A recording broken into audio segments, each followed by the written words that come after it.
Imagine this. You have a vision. Maybe you run a small business that serves your community. Maybe you're an entrepreneur with a groundbreaking idea. Or you're trying to build something that creates jobs and opportunities in your neighborhood. You've done the work, built a solid foundation, and now you need funding to take things to the next level. But when you go to the bank for a loan, you're turned away. Investors don't see you as a safe bet. The capital you need, the same capital that seemingly flows easily to others, feels just out of reach. And as time progresses, businesses that were once at your level now have more connections and established wealth, while you're left wondering how to make your dream a reality. This isn't just a hypothetical scenario. It's a reality for many entrepreneurs and businesses across the country who struggle to access the financial resources they need to grow and thrive. But what if there was another way? What if capital, those financial resources or knowledge resources, what if they could be directed intentionally to support businesses like yours, to fuel economic mobility, and to give everyone a fair shot at the American dream? That's what we're talking about today. Hi, I'm Justin Charles, and this is Live with Living Cities. Today we're discussing impact investing, what it is, how it works, and why it's becoming a powerful tool for changing how capital flows. And to help us break it all down, I'm joined by Jim Casselberry, co-founder and chief executive officer of Known, an investment firm dedicated to deploying financial resources into places that matter most. Jim, welcome to the podcast. Thank you for being here, and let's get started if you don't mind. Let's start at the beginning. How would you define impact investing in plain terms, and why is it needed right now? Well, Justin, I think that fundamentally we think about not just impact investing, but investing raw. Every investment that you make has some level of impact, and it also has a utility of the return that's created, both financial and different outcomes and effects. So I think that we have narrowly defined the return on investment overall to just financial return, instead of looking at the additional utility of that return and the impact that that has. So when we talk about defining impact investing, I think that we're looking at the specificity of the utilization and the utility that that investment creates. And then what we try to do is align those investments that we make, still garnering all of the attributes of return, of risk, but we want to make our decision, make our votes for impact investing where they are aligned with our mission. And our overall mission is narrowing the gaps between racial, social, and economic inequality. No, thank you for that. Thank you for that, Jim. And you're absolutely right. Many people still think of investing purely in terms of like money, financial returns. So that shift that impact investing is making in that mindset is definitely something to watch out for, and definitely something that seems like it's going to be impactful. So let's talk about Known. Your firm is focused on moving capital for the benefit of people and planet. That's what one of your coworkers told me. So can you tell us a little bit more about Known's vision and how you approach impact investing? I think with Known and what I've done with my partners in creating it is really a continuation of the work that I've done throughout my career and throughout my partner's career.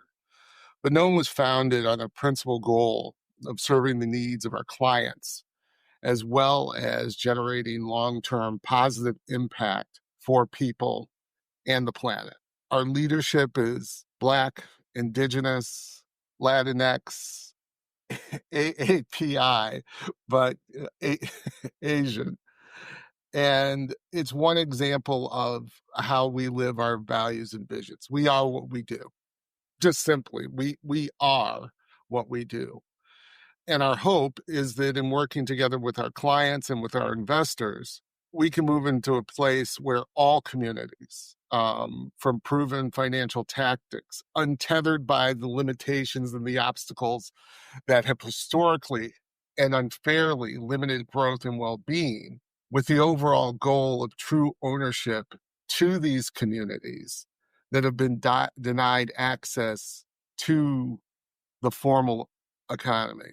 And in every sector across every asset class, we believe that we can help create a society where overlooked communities are not just seen, heard, or represented, but where all communities are truly known. The philosophy behind the support structure we built and our offerings is that we are committed to thoughtfully delivering asset management service while expanding ownership among communities most unjustly impacted by climate and wealth gaps. We believe that this is the most effective way to impact power dynamics, leadership, and decision making within the financial services industry. With this focus, we seek to drive long-lasting change to impact the entire financial ecosystem and close wealth gaps. And I really want to emphasize closing wealth gaps because those are dangerous to our society, to our communities, and we have to do better with that. And we have to do better with taking care of our planet and improving our overall environmental ecosystem. Wow, that's also Living City's mission, so we can definitely, understand it. So one thing you just said, want to make sure all communities are truly known. That hit really powerful. And I was just wanted to ask if is that the reasoning behind the name Known?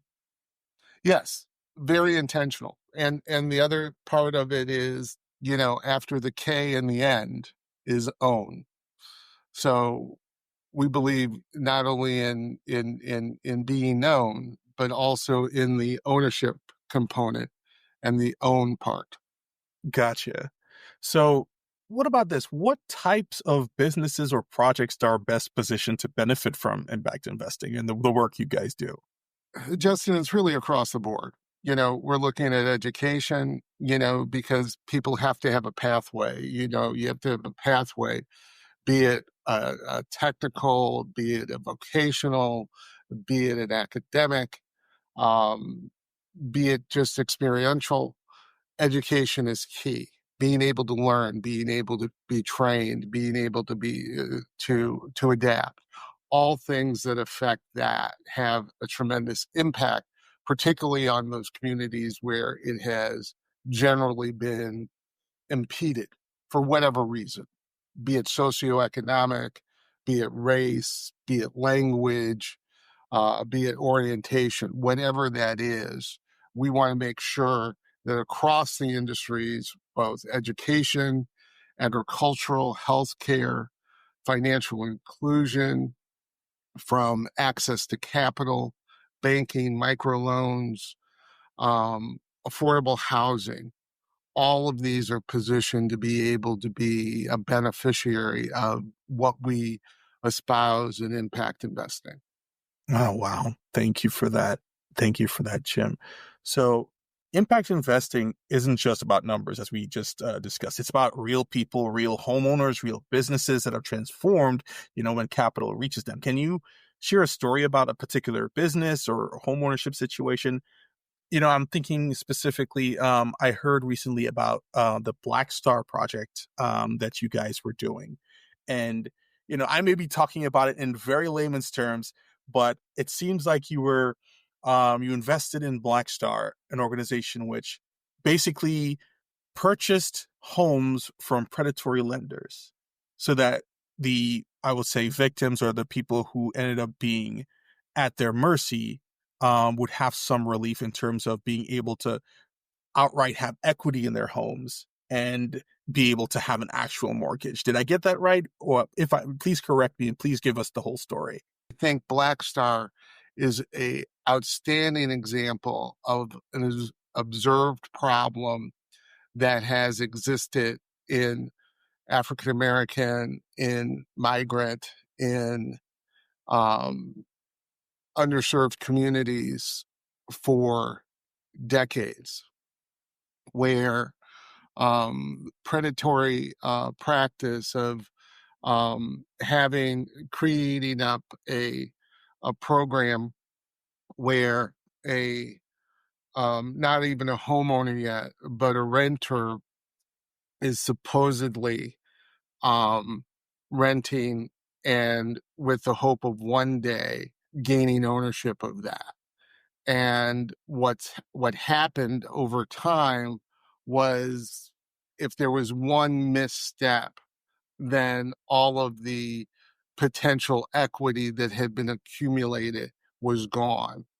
And so what Blackstar did, and in their name, I love their name, Stability, was going into different communities and offering different loan products to be able to protect the home inhabitant and give them the opportunity to be able to live in their home, to own their home, to have equity rights, to have ownership rights. And so this was solving and still continues to solve a problem that still exists. You know, we think that some of these things don't exist, that some of these redlining effects and other aspects of home ownership don't exist anymore, but they still do. And they still impact home values. They still impact tax bases. There's so much that these predatory practices and institutionalized practices have wreaked havoc on the economies of these neighborhoods, and the practices of redlining, of blockbusting, of all of these things. Um, we we see this is a great example of a solve for a problem that impacts a community, and it's what a community wanted and needed, instead of coming in with a shiny new toy and saying, will be good for you, just do it.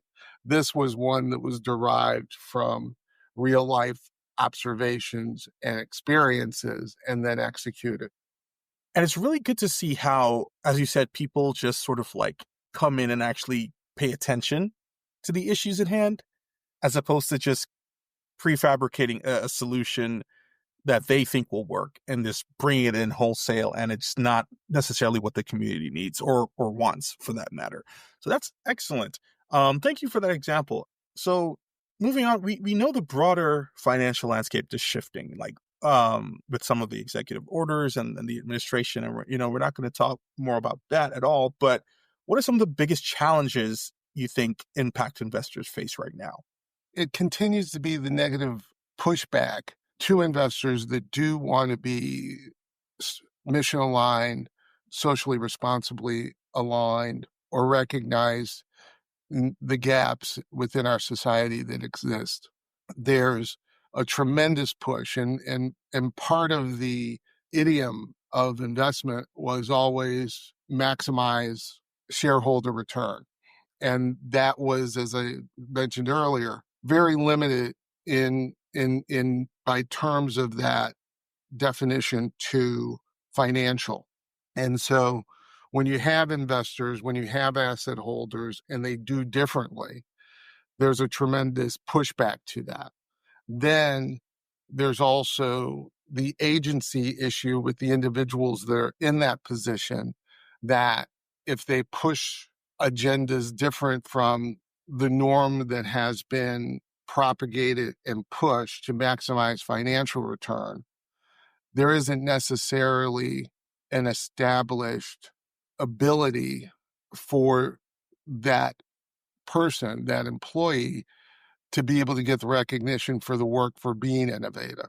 So then that impedes the process of moving forward, even when you have like-minded organizations and individuals, because the agency around, and because it's different, and because it's contrary to all that we see. When we look at CNBC, when we look at Shark Tank, when we look at all of these things, they push for cutthroat. They push for, how much that's going to do versus weighting equally the impact that those investments have in creating wages, creating jobs, creating sustainable communities. And so I think that those are the challenges. And of course, we're in an environment right now with the current administration where there's a pushback to that. But if this is 4 years, if it's 8 years, at the end of the day, I kind of think, so what? We'll survive. And the problems that existed over the last well, let's go. The problems that have existed in this country since its founding have not gone away, and they're not going to necessarily go away. The change of it is going to take time, and we have to continue to evolve, to innovate, and push through the challenges that we face. But just the challenges that we face right now are many and are systematic administration through everything. And it's not just here, it's global. So we have to keep on working. And the good news is that there's a tremendous transfer of wealth that's going to be happening over the next 30 or 40 years as we generationally shift. And the demographic of our globe is browning. So I'm hopeful and I'm optimistic that even with the challenges that exist now, I think we are going to be able to move forward. And maybe all the pushback that we're getting now is indicative of the success and the innovation that we have been seeing and the pushback for that because of the change that is being created. Gotcha. And you mentioned 20 to 30 years. That is still a long time, but it's good to know it's on upward trend. But let's shift back a bit. What do you foresee happening? Well, Justin, Mm. 20 to 30 years when you're 65 isn't necessarily a long time. Oh, no. Well, I'm sure you'll be here to see it. I will pray, hope and pray you'll be here to see it, and that the world has changed, and that the impact investing, the power of the demographic shifts in such a way that it's beneficial and everybody has a shot at the American dream in our country and globally, a shot at actually living a healthy, wealthy, wonderful life. But in the short term, 5 to 10 years, what do you see as like the future of impact investing in that short term? You mentioned an upward trend. Do you think it will be a little difficult till it gets better? Or do you think in the next 5 to 10 years, after the potential 4 year term of this, it will, things will happen? Like, are there any specific innovations happening that would see the near future be a good boon to something like impact investing? Yeah, I think lots of times when change is happening, sometimes we're too close. We're standing right in front of the tree, and we don't necessarily see the rest of the forest. And so, with everything that we're getting inundated with at this time, I think we might not see the change that is happening. Let me give you a couple of examples. We're seeing changes in development of leadership of some of our most significant asset holders and some of the foundations. We see the work that the Annie Casey Foundation is doing under the leadership of Lisa Lawson.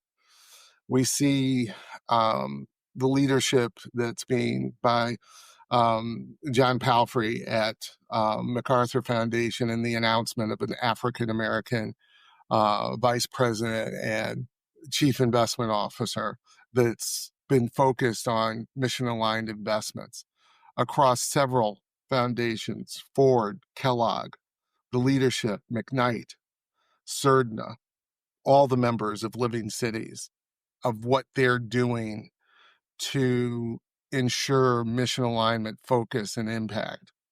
So there is momentum, but in that momentum, there is friction. but I feel like the momentum is getting bigger with the change in demographic, with all of that.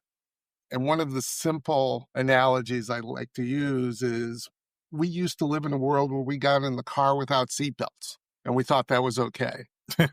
And so I think that investments in one day, we're going to say, God, do you remember when we just invested for financial return and we didn't care about anything else? How stupid was that? And I think that we're moving towards that. I think we're moving towards more of an understanding of what's going on in our society, in our environment, um, that will make what we see and what we think um, to be more acceptable. And one example that I would like to talk about is when I was at the chief investment officer at Forest Bay.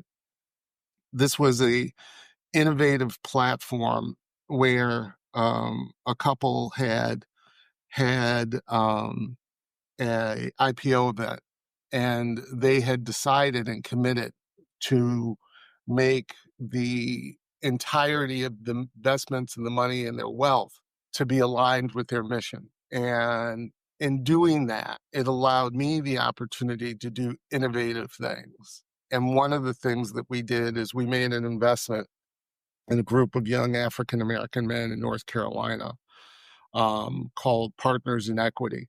And they had found a unique solution with using a government program, the 504 loan program administered through the SBA, the Small Business Administration. The program was designed to help business owners own their principal place of operation. But most people of color and African Americans weren't able to do that because of the collateral requirement. So these young men came up with the idea to be the equity portion, to be the friends and family portion, to be able to do that. And so we funded that entirety. We piloted that for them. And the result of that is just recently they've had a close, and meaning they went out, raised a new fund from the pilot that we had created. And the participation is Certain Foundation, MacArthur, and other well-known investors have done that. And those are direct impacts, just like the Black Star Stability Fund, that create stability within neighborhoods, which create economic upturn. All of it is win-win, as well as a return in investment. So these things, and Justin, we don't have enough time, but there's just scores of examples of investing the right way is beneficial to all, to the investor, to the community, to the individuals, to the environment. It's just, we can do this right. Thank you. And we have time if you have more examples. I think that would be beneficial for our listeners to hear exactly how this sort of investing can be good for the community. If you have any more examples that you'd be willing to share, we'd be happy to hear them. One of the best long-term examples I love to use is an investment that I did when I was back at the MacArthur Foundation. And this was when MacArthur was first divesting from its initial endowment, which was the stock of Bankers Life and Casualty, and the real estate portfolio of John D. and Catherine T. MacArthur. And the president at the time was Adele Smith Simmons. And Adele and her head of programs, Paul Lingenfelter, wanted to use the endowment for beyond just creating the return for the money that was given out every year, but wanted to have some alignment. And because I had recently joined, and I think because I was African American, a lot of these opportunities, as well as I was managing the internal portfolio, came across my desk to be able to evaluate. And so when we when some of them first started to come across, I tended to say no. When they would come across, I would say, don't think so. No, we're not going to do that. Or, hell no, that's not going to happen. Until one morning, I came into work, and I was always into work early. And I found Adele and Paul sitting at my desk at 6:45 in the morning.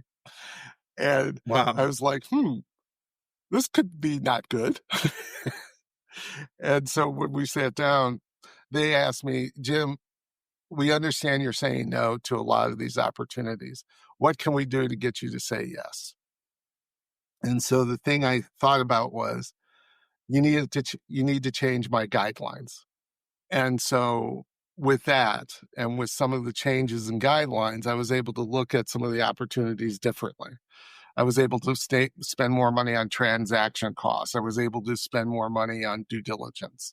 And I was able to take into consideration other impacts outside of just financial in making a decision. And so one of the investments that led to was, there was a group down in South Carolina called South Carolina Jobs and Economic Development Authority that had been part of loan programs, small business loan programs in the state of South Carolina to help create jobs. And they were using HUD block grants. And that's from the Federal Department of Housing and Urban Development. And so part of that was block grants that they used, but that program was coming to an end. And they had a portfolio of about $25 million in loans that had been successful and had created over 100 businesses. But they were trying to figure out a way. And so one of the things that was back in the early eve of a lot of securitization of asset-backed securities. And I had done that previously in my career. So we went in, bought that portfolio. We bought it at cents in the dollar because it hadn't been serviced. It was at a 24% default rate. But after we purchased it, we improved the servicing of that. We eliminated the complete default rate. There was one loan that was bad that was then absorbed by one of the other companies that was in that was complementary, and it continued. We got a good price on, we bought it at a discount, and I sold it 8 months later and made $8 million for the foundation, and thought that I was the smartest guy in the world, and didn't think about it after that. Hmm. And then about 25 years later, I was down in South Carolina with the then mayor, Steve Benjamin, and he took me to the office, and I came to find out that they had used the model that we had created to create, then it was 9 billion in loans and about 250,000 jobs. But to date, it's 12 billion in loans Wow. and 350,000 jobs in South Carolina. And a lot of those businesses that were created, and a lot of them that were managed by people of color, were part of the impetus that attracted automakers to South Carolina. So Wow. at the end of the day, impact investing works. Yeah. It Yeah. makes a difference. Yeah. And it might take a little bit more time. It might take a little bit more innovation. But if we think about the overall impact of that, and Justin, excuse me for getting up on my soapbox, but Please. we live in what everybody argues is the greatest economy ever created. And that economy was created by free land, free intellectual property, and free labor. So if we think about, we tend to not think about the foundation and the basis of the economy that we live in and stand on. So I take great exception to when people think that the impact or using the wealth that's created from that initial contribution by enslaved people, by indigenous people, as that's the basis of it. And that we did not receive the return on our investment in that. So impact investment and doing this aligned with mission and values, in my belief, is the only way that we can invest going forward to be able to have a stable society and a society that can grow and be for all people. Thank you for that. That's a very good example of how the ripple effect of good investing, and not just good investing, like conscious, deliberate investing. And there are dozens of examples. That's just one. That's just one. I really appreciate you sharing it. Thank you. Final question. For those listening who might be interested in impact investing, whether as investors, business owners, or fund managers, what steps can they take to get involved? Justin, I think part of that is taking the responsibility. You know in your gut what's right. You know what the good way to do something is.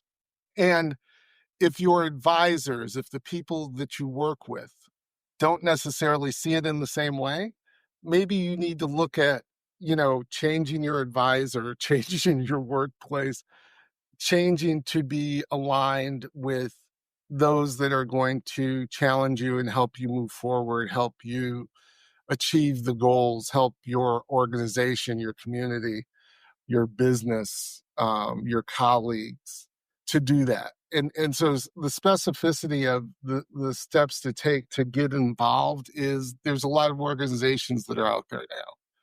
Align yourself with those and find the right advisors. If your advisor said, oh, well, you really don't want to do that, it's not the right advisor, right? And that's one of the reasons I just applaud some of the recent developments and some of the recent hires is these organizations have made the tougher decision. They have worked to make better decisions. And you see individuals working to make better decisions, and you see asset holders working to make better decisions. Align yourself with those that you see doing the things that you want to do versus trying to break through with the systematic issues that have existed that don't want you to do those things. So take the individual responsibility of being accountable to sometimes pushing through what is pushing against you. And that's particularly applicable to right now.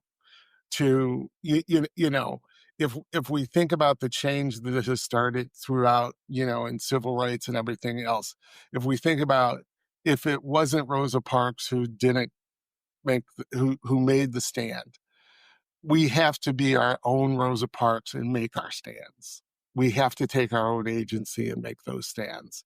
And that's how we can move forward and find, if you're interested in mission aligned and in impact investing, find that community, find that mentor, find that organization that aligns and work through that, and then think and solve for the problems that you understand and that you know. And that's the great way that both investors and business owners and fund managers can be able to be effective and be involved. Thank you, Jim, so much for that. Great advice. Just go find the community, find people, find mentors who are actually doing the work currently, who are fighting against the pushback, and being deliberate about where they invest their capital. That's wonderful. Thank you, Jim. Is there anything for the good of the order that you would like our listeners to know, or you want to share with us before we head off? A very influential part um, of my career was when I worked at the John D. and Catherine T. MacArthur Foundation, the example of the transaction I talked about.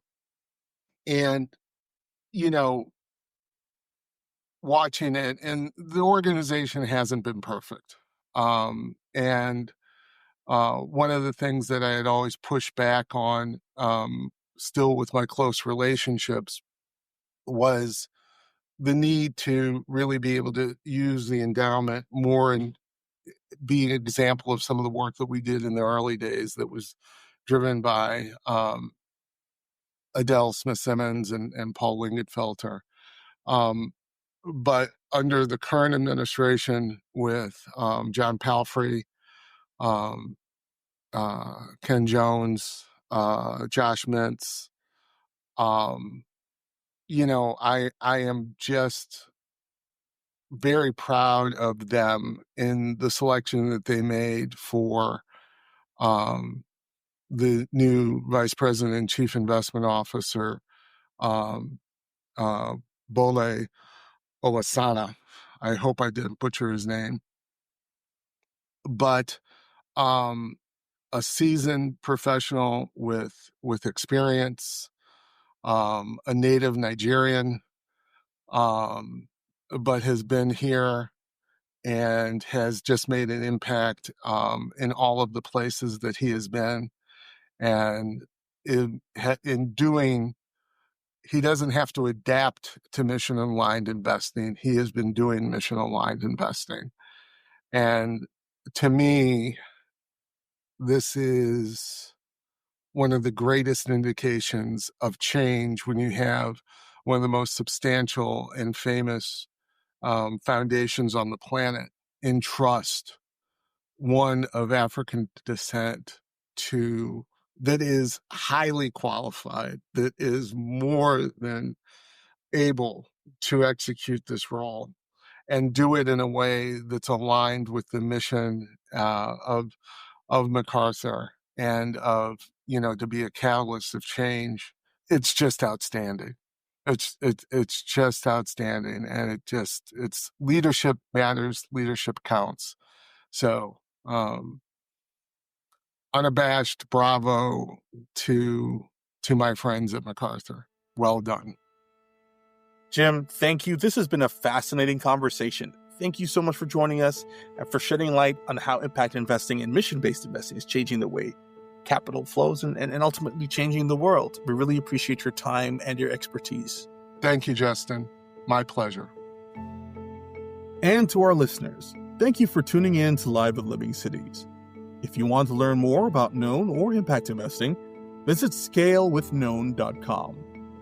And if you'd like to get involved or learn more about the work we do at Living Cities, visit livingcities.org. Before we wrap up, we want to extend a huge thank you to the incredible organizations that make this work possible. Living Cities is powered by a coalition of leaders and changemakers whose dedication and support drive our mission forward. We're honored to work alongside you in the movement to close income and wealth gaps and create a lasting impact in communities across the country. Stay engaged, stay inspired, and let's keep working together toward a future where equity is a reality for all. Until next time, I'm Justin Charles, and this has been Live with Living Cities.